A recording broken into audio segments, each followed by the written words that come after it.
inaan caawa halkan aan kala hadlo shacabka Soomaaliyeed meel kasta oo ay joogaan oo runtii walaac xooggan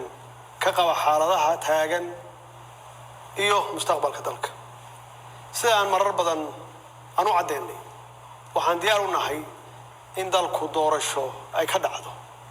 waqtigeedana ay ku dhacdo si nabdoonna ay u dhacdo balse nasiib darro waxa caqabad ku ahaa dad gaar ah iyo dawladda shisheeye oo ujeedkoodu ahaa in dalka ay foodo ay ka dhacdo ama foodo la geliyo burbur iyo kala qaybsanaan dib loogu celiyo si uu u dhaco firaaq dastuuri ah. annagu ka dawlad ahaan markasta waxaan diyaar u nahay ama aan u ahayn in la qabto doorasho aan shuruud ku xirnayn oo saldhiggeedu yahay heshiisyadii hore loo gaaray ee 17 Sebtembar 2020 iyo talooyinkii ama talo bixintii guddiga farsamada ay ku gaareen magaalada Baydhabo 16 Febraayo 2021. waxaan bogaadinayaa dadaaladii nabadda ee ra'iisul wasaaraha iyo madaxweynayaasha Galmudug, Hirshabelle, Koonfur Galbeed iyo gudoomiyaha gobolka Banaadir anigoo soo dhaweynaya baaqyadii ay ka soo saareen arrimaha doorashooyinka. haddaba si loo suurtageliyo qabashada doorasho ku salaysan heshiisyadaas aan soo xusnay waxaan ugu horeyn aan ugu baaqayaa dhammaan dhinacyada Soomaaliyeed in la joojiyo wax kasta oo dalka u horseedi kara xasilooni darro oo ay ka mid tahay siyaasadeynta arrimaha ciidamada, kala qaybinta bulshada iyo burburinta hantida dadweynaha. shacabka Soomaaliyeed ee sharafta leh waxaa maragma doonta ah in aan mar walba ayna garab taagnaayeen walina ay garab taagan yihiin ama ay garab taagan yihiin dowladnimada Soomaaliya. waxaad muujiseen dulqaad,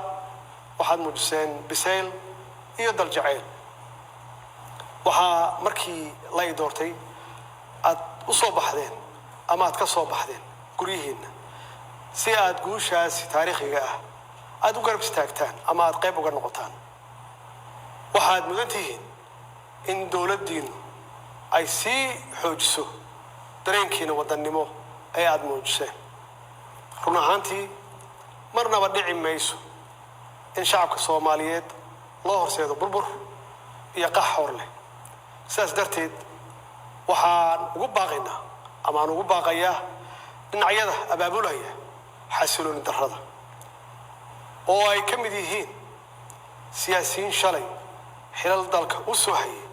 maantana doonaya inay xilkaas iyo mid la mid ah ay qabtaan inay u horseedaan foodo si ay kursi ay ugu gaaraan. maalmihii la soo dhaafay waxaa astaan cad ay u ahaayeen sharka iyo khayrka. waxaa loo qaybsamay badbaadiye iyo barakiciye. intii aanu noqon lahayn barakiciyaal waxaa aan doonaynaa inaynu noqonno badbaadiyaal. danaha siyaasadda way dhammaan karaan ama way iska dhammaanayaan. waxaase waaraya ciidda iyo calanka ummadda Soomaaliyeed ayagaana mudnaan kale waxyaabaha kale ee aanu isku hayno. waxaan garawsanay inaan ka hortagno hagardaamo kasta oo lagu beegsanayo xasiloonideenna iyo badqabkeenna. shisheeye badan ayaa maskax, maal iyo muruqba ku bixinaya sidii ay u marhabaabin lahaayeen horumarka ummadda Soomaaliyeed si ay u helaan ama ay uga helaan dano gaar ah. annaguna waxaan ku dadaalnay inaan gaashaanka ku dhufanno. waxaanu diidnay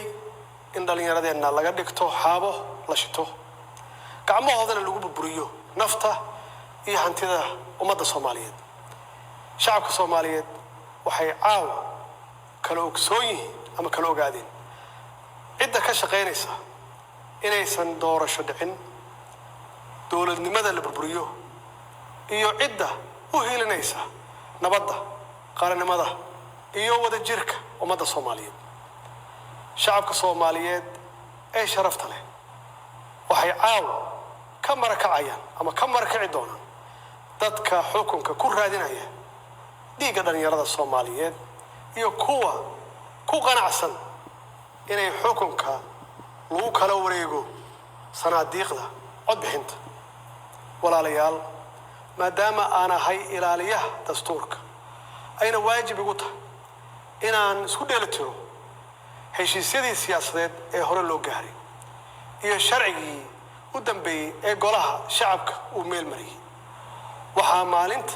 sabtida aan hortagi doonaa golaha shacabka jamhuuriyadda federaalka Soomaaliya si dalka aan dib loogu soo celiyo hanaankii doorasho ee ay heshiiska ay ku wada gaareen dowladda federaalka ah iyo dowlad goboleedyada